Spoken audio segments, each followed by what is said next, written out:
নমস্কার, আমার নাম ডক্টর মনীষ দে। আমি একজন ব্যথা বিশেষজ্ঞ অর্থাৎ পেইন ম্যানেজমেন্ট স্পেশালিস্ট। তো অনেক দিনের ব্যথা, ক্রনিক পেইন নিয়ে কথা হলো। তো আজকে একটু অ্যাকিউট পেইন নিয়ে কথা হলো, মানে সাময়িক ব্যথা, স্বল্প সময়ের ব্যথা। তো সেটার একটা বড় পার্ট হচ্ছে অ্যানাস্থেসিয়া, মানে অজ্ঞান করা। তো আমার ট্রেনিং হচ্ছে অজ্ঞান করার প্লাস ব্যথা কমানো, দুটোরই। তো আজকে একটু অফবিট টপিক। অজ্ঞান করা নিয়ে সবার একটা দ্বিধা থাকে, কি হচ্ছে অজ্ঞান করতে যাওয়ার একটা ভয় কাজ করে যে হ্যাঁ একটা অপারেশন করতে যাব, অপারেশনের সময় কি ব্যথা হবে, কিভাবে অজ্ঞান করা হবে, এই একটা দ্বিধার মধ্যে সবাই পাস করে যাদেরই অপারেশন হয়। তো সেইটা নিয়ে যতটা সংক্ষেপে আপনাদের বোঝার মতো করে বলা যায় সেইটা আমরা চেষ্টা করছি। তো অজ্ঞান করার ব্যাপারটা যদি ভালো বোঝানো হয়, সেটা হচ্ছে একটা হলো ঘুমোতে যাওয়া, যেমন আমরা রাত্রিবেলায় ঘুমোতে যাই, সকালে উঠে যাই, এটাও সেরকম। অজ্ঞান করার মধ্যে হচ্ছে একটা রাতে ঘুমোতে যাওয়ার মতোই ওষুধ দেওয়া হয় যাতে আপনি ঘুমিয়ে পড়েন। সেকেন্ড হচ্ছে ব্যথা কমানো। তো ব্যথা কমানোর কিছু ওষুধ আমরা দিই যাতে অপারেশন করাকালীন ব্যথা না থাকে। 3 নম্বর হচ্ছে একটা মাসেল প্যারালাইজ করা, মানে যে মাংসপেশিগুলো রয়েছে সেগুলো যদি টাইট থাকে, অপারেশন করার সমস্যা, সেগুলো প্যারালাইজ করে দেওয়া হয়, সেই ধরনের ইনজেকশন দেওয়া হয়। তো এই তিনটে নিয়ে কিন্তু মেইন হচ্ছে জেনারেল অ্যানাস্থেসিয়া, অর্থাৎ সাধারণ অ্যানাস্থেসিয়া, যেটা পুরো অজ্ঞান করে অপারেশন হয়, এটা এক ধরনের হয়ে গেল। সেকেন্ড হচ্ছে রিজিনাল অ্যানাস্থেসিয়া, মানে হচ্ছে কোনো একটা জায়গায় অ্যানাস্থেসিয়া দেওয়া হলো, সেই জায়গাটাই শুধু অবসর, বাকি জায়গা অবসর নয়। খুব কমনলি হয় অর্থোপেডিক অপারেশন, হাড়ের অপারেশনে ধরুন নি রিপ্লেসমেন্ট হচ্ছে, বা নিয়ে কোনো ফ্র্যাকচার হয়েছে, বা কোনো হিপ ফ্র্যাকচার হয়েছে, যেটা কমনলি হয়ে থাকে। সেইখানে আমরা কোমরে একটা ইনজেকশন দিই, কোমরে ইনজেকশন দিয়ে কোমর থেকে পা অব্দি অবশ হয়ে যায়, কিন্তু জেগে থাকে, যার হচ্ছে অপারেশন থেকে জেগে থাকে, সামান্য একটু ঘুমের ওষুধ দেওয়া হয়, কিন্তু পুরো অজ্ঞান করা হয়, ঠিক। আর এটারই এক ধরনের ভ্যারাইটি, সেটা হলো রিজিনাল অ্যানাস্থেসিয়া ব্লক, মানে ব্লক বলতে হচ্ছে নার্ভ ব্লক দেওয়া। যেমন হাতের একটা অপারেশন, যেমন কাঁধের অপারেশন, হাতের কনুয়ে কোনো জায়গায় অপারেশন, হাতের আঙ্গুলে কোনো জায়গায় অপারেশন, সেইগুলোতে কিন্তু একটা লোকাল অ্যানাস্থেসিয়া দেওয়া হয় এবং পার্টিকুলার নার্ভের কাছে গিয়ে দেওয়া হয়। তো এই ইনজেকশন গুলো দিয়ে কি হয়, ওই পার্টিকুলার জায়গাটা বা ওই জায়গায় যেখানে অপারেশন হচ্ছে ওইখানটা অবশ করে দেওয়া হয়, কিন্তু বাকি পেশেন্ট কিন্তু সব জ্ঞানে থাকে। অল্প ঘুমের ওষুধ অবশ্যই দেওয়া হয় যাতে ওনার কমফোর্টেবল লাগে, অসুবিধা না হয়।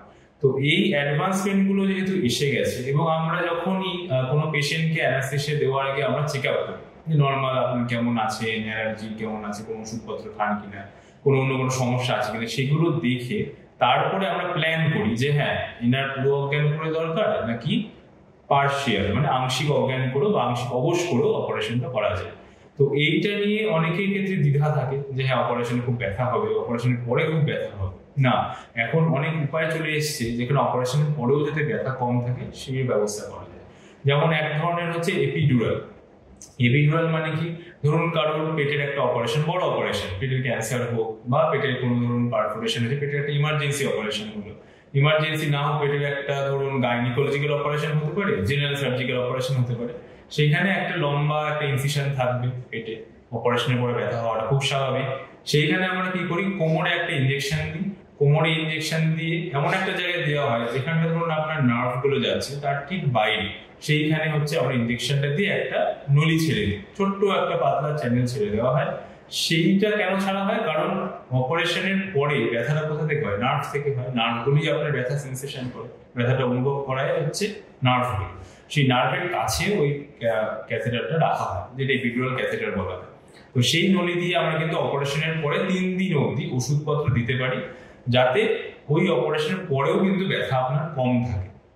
তো এইগুলো হচ্ছে পার্টলি অ্যাকিউট পেনের পার্ট এবং বড়সড় বলতে গেলে অ্যানাস্থেসিয়ার পার্ট।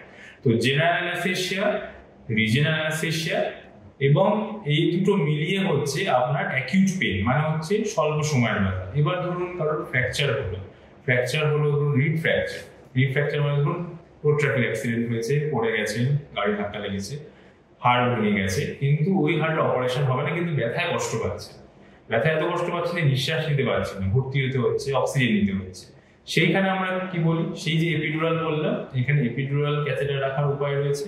আরেকটা রয়েছে আমরা আল্ট্রাসাউন্ডে দেখে, যেটা এখন নতুন অ্যাডভান্সমেন্ট চলে এসেছে, আল্ট্রাসাউন্ডে দেখে ঠিক কোমরের পেছনে, হ্যাঁ ঠিক পিছের একদম পাশে বলতে পারেন, বিভিন্ন তো মাংসপেশি রয়েছে, আমাদের তো যে নার্ভগুলো, যেগুলো আমাদের সুষুম্না কাণ্ড বলা হয়, যে স্পাইনাল কর্ড থেকে বেরোচ্ছে সামনের দিকে আসে, সেগুলো মাংসপেশির মধ্যে দিয়েই আসে। তো আমরা আল্ট্রাসাউন্ডে সেই মাংসপেশির লেয়ারগুলো পরপর দেখতে পাই, এবং যেই লেয়ার দিয়ে নার্ভগুলো যায় সেই লেয়ার দুটো মাংসপেশির মাঝে আল্ট্রাসাউন্ডে দেখে আমরা ইনজেকশন দিতে পারি, এবং সেই ইনজেকশনটি কিন্তু একটু লং লাস্টিংও হয়। মোটামুটি ধরুন 1 সপ্তাহ মতো অনেক ক্ষেত্রে থাকে, অনেক সময় 1 দিন অবধিও থাকে, 1 দিন থেকে 1 সপ্তাহ পর্যন্ত ব্যথাটা কম থাকে। তো এইটা এক ধরনের নাম হচ্ছে ইরেক্টার স্পাইনি ব্লক। ইরেক্টার স্পাইনি হচ্ছে এক ধরনের মাংসপেশি, যেটা কাছে থাকে, পিঠ থেকে বাইরের দিকে থাকে। সেই ইনজেকশনটা আমরা দিই আল্ট্রাসাউন্ডে থেকে, যার ধরুন রিফ্র্যাকচার হয়েছে, অ্যাকিউট পেনে ভুগছেন, অথচ ব্যথা কমছে না, ব্যথা এত বেশি শ্বাস নিতে পারছেন না, সেইটা আমরা কমাই। তো সেইটাও এক ধরনের পেন ফিজিশিয়ানের দক্ষতার মধ্যে পড়ে, যেটা আমরা করে থাকি।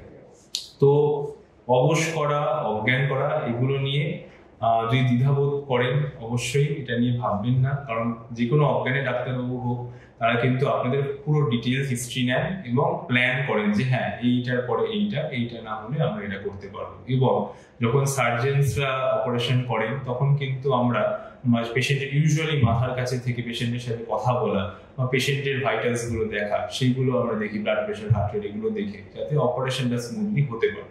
তাই জন্য একটা টার্ম আছে যে surgeons are the captain of a sailing ship, but anaesthetist are the captain of a sinking ship. যদি কোনো ধরুন জাহাজ চলছে, সেই জাহাজটা স্মুথলি রান করার জন্য অবশ্যই আমরা থাকি, তার সঙ্গে সার্জেনরা প্রপার সার্জারি করলেন, অপারেশন করলেন, সেইভাবে ভালোভাবে হয়ে গেল। কিন্তু যদি ধরুন জাহাজটা ডুবতে শুরু করে, যদি কোনো পেশেন্টের ব্লাড প্রেশার কমতে শুরু করে, সার্জেনরা কিন্তু অবশ্যই চেষ্টা করেন তাদের পক্ষ থেকে ব্লিডিংটা কন্ট্রোল করা এবং সেইগুলো ঠিকঠাক করা। কিন্তু অ্যানাস্থেসিয়া যারা থাকে, অ্যানাস্থেসিস্ট যারা থাকে, আমরা যারা থাকি, তারা হচ্ছেন এই ব্লাড প্রেশার মেনটেন করার জন্য যা যা দরকার, সেটা ধরুন দরকার হলে গলায় একটা সেন্ট্রাল লাইন করি, দরকার হলে কোনো ব্লাড প্রেশারের ওষুধ দিয়ে, দরকার হলে রক্ত দিয়ে, বা যেগুলো আমরা দিতে পারি, ব্লাড প্রেশার বাড়ানোর অনেক ওষুধপত্র রয়েছে, সেইগুলো রেগুলেট করে আমরা ব্লাড প্রেশারটা মেনটেন করি, যাতে কিন্তু সার্জন যে আছেন তিনি যেন অপারেশনটা প্রপারলি স্মুথলি শেষ করতে পারেন।